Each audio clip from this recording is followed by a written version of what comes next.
Telugu YouTube ఛానల్లో మీ వ్యాపార ప్రకటనల కోసం 9154949554కి కాల్ చేయండి.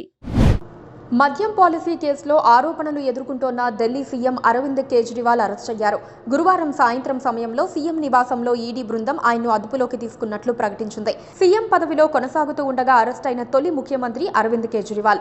ఎన్డీయేతర పక్షాలన్నీ అరవింద్ కేజ్రీవాల్ అరెస్ట్ను తీవ్రంగా ఖండించాయి. అయితే ఢిల్లీ ప్రభుత్వంలో మంత్రిగా ఉన్న అతిషి మాట్లాడుతూ కేజ్రీవాలే ఢిల్లీ ముఖ్యమంత్రిగా ఉంటారు, అవసరమైతే జైలు నుంచి ప్రభుత్వాన్ని నడపగలరని చెప్పారు. ఇది సాధ్యమేనా? చట్టం ఏం చెబుతోంది? ఢిల్లీ సీఎం కేజ్రీవాల్ రాజీనామా చేసే అవకాశం కనిపించడం లేదు. ఆయన జైలు నుంచే పరిపాలన చేస్తారని ఆప్ వర్గాలు ప్రకటించాయి. సీఎం పదవిలో ఉంటూ అరెస్ట్ అయిన మొదటి వ్యక్తిగా అరవింద్ కేజ్రీవాల్ నిలిచారు. గతంలో బీహార్ సీఎంగా ఉన్నప్పుడు లాలూ ప్రసాద్ పై అరెస్టు వారెంట్ జారీ అయ్యింది. అయితే ఆయన సీఎం పదవికి రాజీనామా చేసి తన భార్య రబ్రీదేవికి బాధ్యతలు అప్పగించారు. ఇటీవలే అరెస్ట్ అయిన హేమంత్ సోరెన్ కూడా అరెస్టుకు ముందు సీఎం పదవికి రాజీనామా చేశారు. తమిళనాడు సీఎంగా ఉన్నప్పుడే జయలలితకు శిక్ష పడింది. దీంతో ఆమె సీఎం పదవిని కోల్పోయారు. చట్ట ప్రకారం శిక్ష పడ్డాక పదవిని కోల్పోతారు. జైలు నుంచి ప్రభుత్వాన్ని నడపడం అనేది ఇబ్బందికరమైన విషయమే అయినా ముఖ్యమంత్రిని జైలు నుంచి పాలన చేయొద్దని అడ్డుకునే చట్టం, నియమం ఏదీ లేదు. అయితే జైలుకు వెళ్తే జైల్లో నిబంధనలు అనుసరించాల్సి ఉంటుంది. 1951 ప్రజా ప్రాతినిధ్య చట్టంలో ముఖ్యమంత్రి, మంత్రి, ఎంపీ, ఎమ్మెల్యే ఎవరైనా జైలుకు వెళ్తే రాజీనామా చేయాల్సి ఉంటుందని ఎక్కడా పేర్కొనలేదు. చట్టం ప్రకారం ముఖ్యమంత్రి ఏదో ఒక కేసులో దోషిగా తేలితేనే ఆయనపై అనర్హత వేటు పడుతుంది. అరవింద్ కేజ్రీవాల్ కేసులో ఎలాంటి శిక్ష పడలేదు. ఒకవేళ సీఎం పదవికి కేజ్రీవాల్ రాజీనామా చేసినా ఎమ్మెల్యేగా కొనసాగుతారు. చట్టం ప్రకారం క్రిమినల్ కేసులో 2 ఏళ్లు అంతకంటే ఎక్కువ శిక్ష పడినా ఎమ్మెల్యే, ఎంపీపై అనర్హత వేటు పడుతుంది. కేజ్రీవాల్ సీఎంగా రాజీనామా చెయ్యరని ఢిల్లీ అసెంబ్లీ స్పీకర్ రామ్ నివాస్ గోయల్, మంత్రి అతిషితో పాటు పలువురు ఆప్ నేతలు చెబుతున్నారు.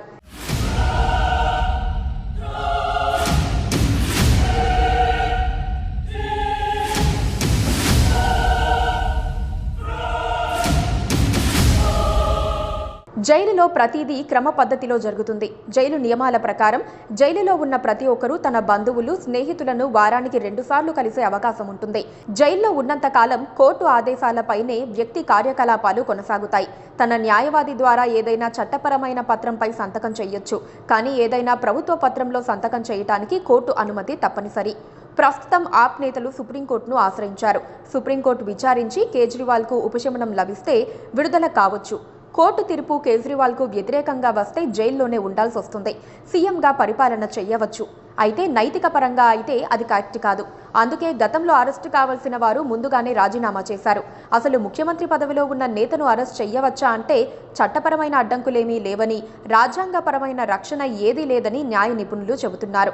రాజ్యాంగం ప్రకారం రాష్ట్రపతిని మాత్రమే పదవిలో ఉన్నప్పుడు అరెస్ట్ చేయడానికి వీల్లేదు. ఆర్టికల్ 361 ప్రకారం రాష్ట్రపతి, గవర్నర్లు అధికార విధులకు సంబంధించి కోర్టులకు జవాబుదారీగా ఉండరు. కానీ ప్రధానమంత్రి, ముఖ్యమంత్రులకు ఈ రక్షణ ఉండదు. చట్టం ముందు అందరూ సమానమే అనేది ముఖ్యమంత్రులు, ప్రధానమంత్రికి కూడా వర్తిస్తుంది. కాబట్టి ముఖ్యమంత్రిని అరెస్ట్ చేయడానికి చట్టపరంగా అవకాశం ఉందని న్యాయ నిపుణులు చెబుతున్నారు. అసలు అరెస్ట్ చేసిన సమయం కూడా రాజకీయమేనని, అందుకే కేజ్రీవాల్ సీఎంగా ఉండాల్సిందేనని అంటున్నారు. ఢిల్లీ సీఎం కేజ్రీవాల్ను రాత్రికి రాత్రి అరెస్ట్ చేశారు. అంతకుముందు ఢిల్లీ హైకోర్టు అరెస్ట్ చేయకుండా ఊరటనివ్వలేమని తేల్చేసింది.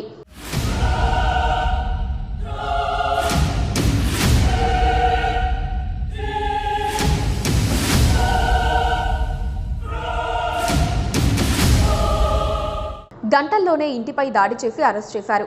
ఈడీకి ఆ అధికారాలు ఉన్నాయి. అంతకు 2 రోజుల ముందు రౌజ్ అవెన్యూ కోర్టులో ఆయనకు ఊరట లభించింది. కానీ ఆ జడ్జి వెంటనే బదిలీ అయిపోయారు. 2 రోజుల్లో కేజ్రీవాల్ అరెస్ట్ జరిగిపోయింది. ఇప్పుడు ఎన్నికల నోటిఫికేషన్ ఫోర్స్లో ఉంది. గత వారమే కవితను అరెస్ట్ చేశారు. అది కూడా సేమ్ కేసు. కానీ ఈ కేసులో ఆధారాలు ఇప్పుడే బయటపడ్డాయా అంటే ఛార్జ్ షీట్లు కూడా వేసి నెలలు దాటిపోయింది. కానీ ఎన్నికలకు ముందే అరెస్ట్ చేశారు. అరెస్ట్ చేయాలనుకుంటే ఎప్పుడో చేయవచ్చు. ఇప్పుడు ఎన్నికల సమయంలో చేయాలనుకోవడం ఖచ్చితంగా రాజకీయమే అవుతుంది. ప్రత్యర్థులను కేసుల్లో ఇరికించి జైళ్లకు పంపి తాము ఎన్నికలకు వెళ్లాలనుకోవటం ప్రజాస్వామ్య రాజకీయం కాదు. ఢిల్లీ లిక్కర్ స్కామ్లో ఆధారాలు ఉంటే ఎప్పుడూ అరెస్ట్ చేయాల్సిందే.